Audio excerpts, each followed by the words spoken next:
I would like to welcome the African Union's ambassador to the U.S. mission in Washington, Ambassador Arikana Chihombori-Quao. Thank you so much for joining us at Voice of America.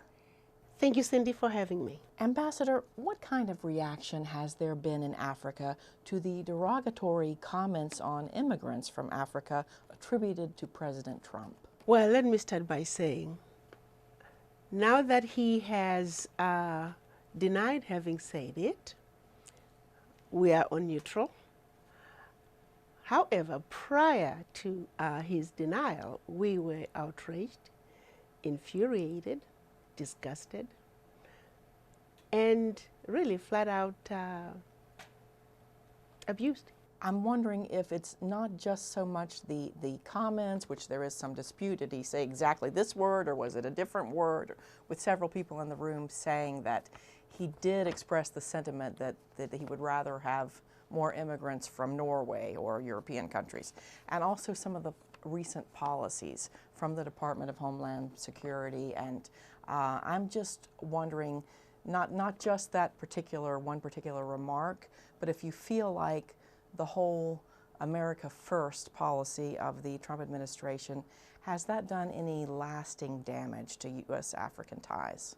I think it's a wound that's going to leave a very deep scar. And that's troubling for me in the sense that I'm here to ensure, promote good relationships between the U.S. and Africa. Comments of that nature make it an uphill battle to try and continue to solidify that relationship. I like to often say in my office, I'm here to make sure that America remains Africa's BFF, best friend forever. So it's important that we relate with each other from a point of equality. And those sort of comments do not help in any relationship, really, be it country to country, continent to continent, or even in a marriage. I think mutual respect of each other as human beings is just the right way to go. I'm sure you are in touch with ambassadors and with leaders in Africa. Have any formal actions been taken in response, or do you expect any to come? I expect some to come. There has been a lot of calling among the ambassadors who are still quite outraged. Even as I was on my way here, a couple ambassadors called just wanting to hurry up and have this meeting, and certain positions have been thrown around, and we'll see what happens when we meet.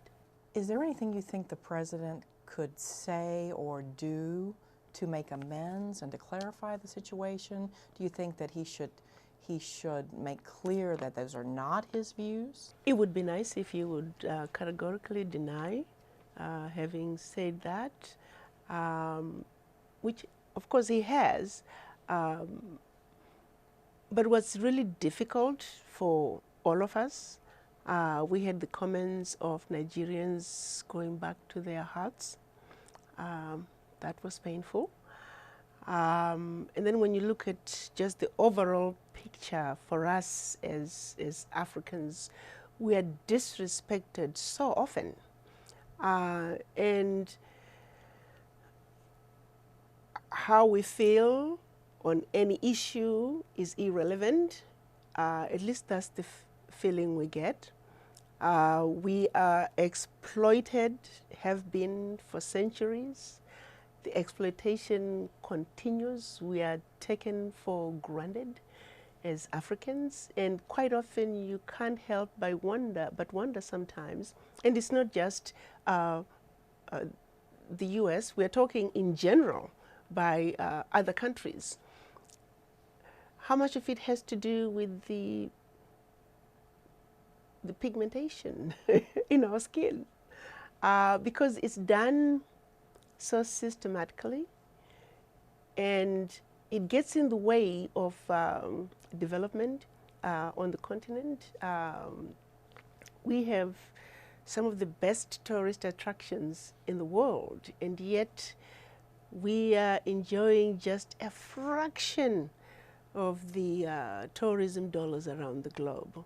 And a lot of it has to do with the brush we've been painted with over the years. You know, we are the brightest continent. I would like to think that the sun shines brightest over Africa than anywhere else on earth, and yet we are referred to as the dark continent. Words like that, you know, diseased and dying continent. Really? Look at me, do I look diseased and dying, you know? Just outrageous depiction of our beautiful continent that is designed to keep us at a certain place and never allow Africa to take its rightful place on the world stage. To me, that is the most painful thing. And it is such an uphill battle unless we come together as Africans and take a position and say enough is enough.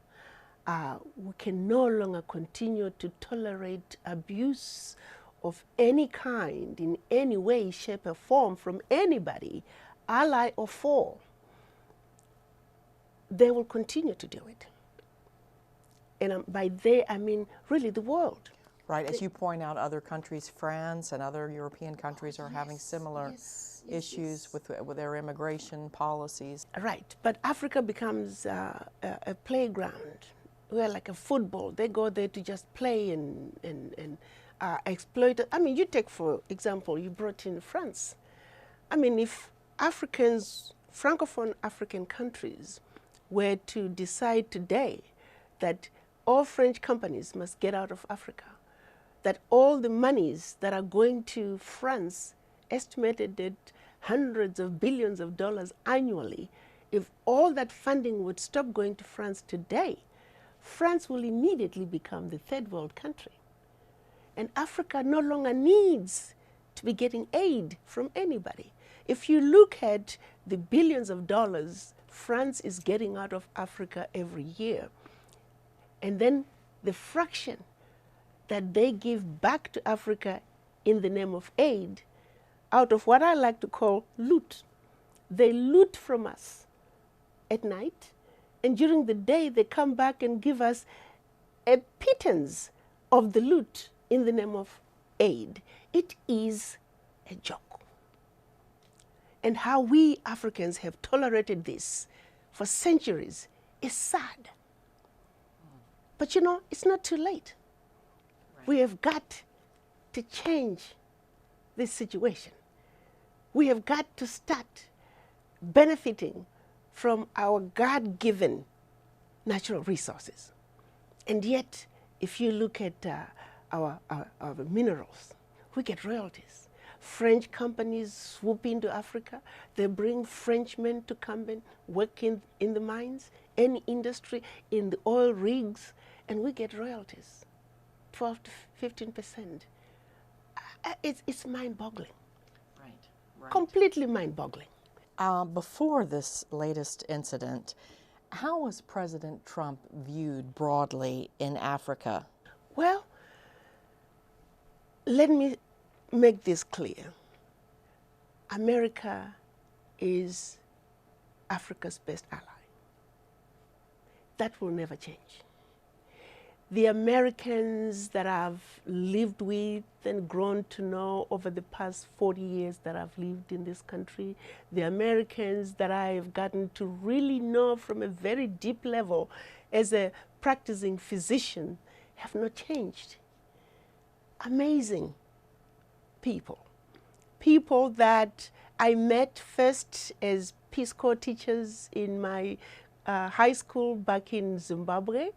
People who had such a deep effect on me that I knew when I grew up, wherever they came from, that's where I wanted to go. Those people, that American,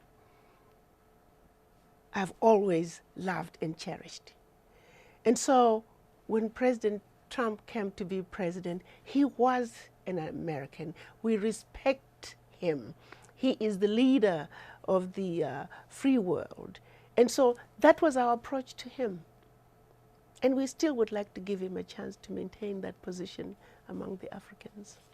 Secretary of State Rex Tillerson has said he is planning his first visit as secretary to the African continent early this year.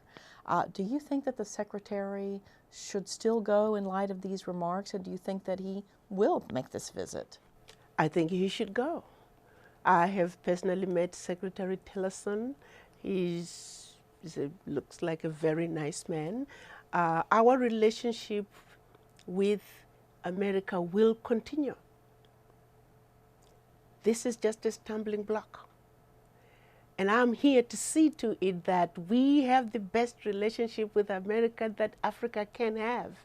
And yes, we will receive Secretary Tillerson with open arms and give him the warm African reception, which is the only way we know how to treat our guests. So yes, I think he should go.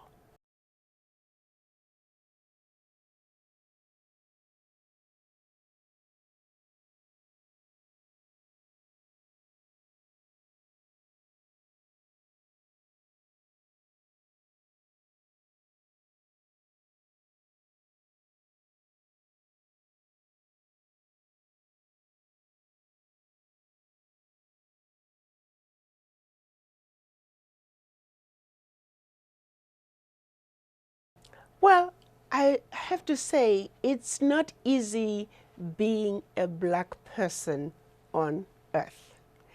I take it even further and say the most endangered species on Earth is a black man.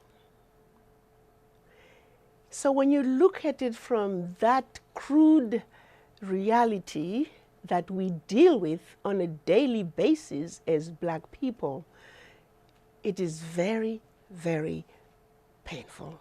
It hurts to think that you can encounter certain situations on a daily basis simply because of the melanin, the quantity of the melanin in your skin. I will give you a simple example. I'm a medical doctor, practiced medicine for 26 years in this country, and I remember pulling up into my parking lot at my office, and there was a car in my parking lot, obviously of someone waiting to be seen by me, but it had a big bumper sticker that said, "Proud to be KKK." And I remember thinking, there is someone who feels that way, who is in my building, waiting to be seen by me. And yet, he still harbors those kind of feelings towards me.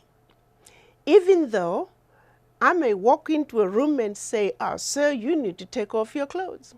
And I come back 2 minutes later and he's stuck naked. I have that much power over him, and yet he still feels he's better than me, simply because of my melanin. That's a tough one. It's really a tough pill to swallow as we go through this journey that is life as black people on Earth. That's hard.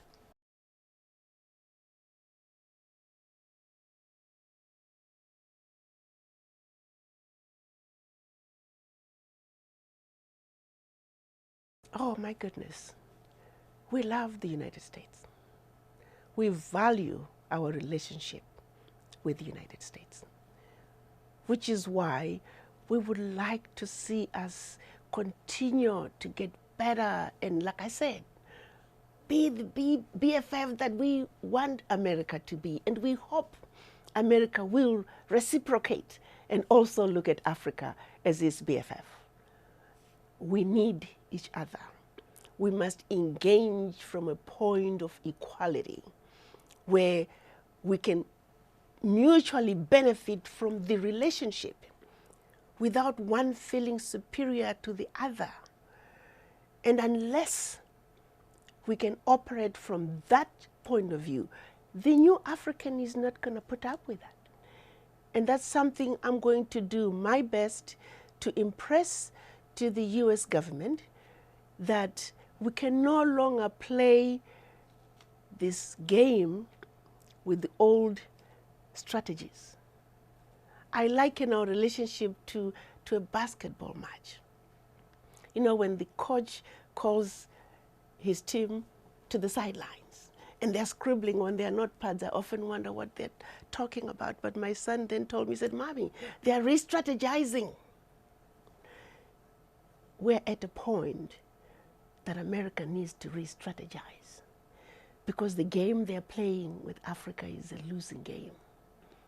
And there's need for them to re-strategize, because the new African is saying, not this time. Looking forward, what specific steps do you think that both the U.S. and Africa can do to strengthen their relationship, as you say, with the new Africa, and work together? The U.S. is very dependent on a number of African countries to help fight terrorism and to promote economic well-being and prosperity in both continents.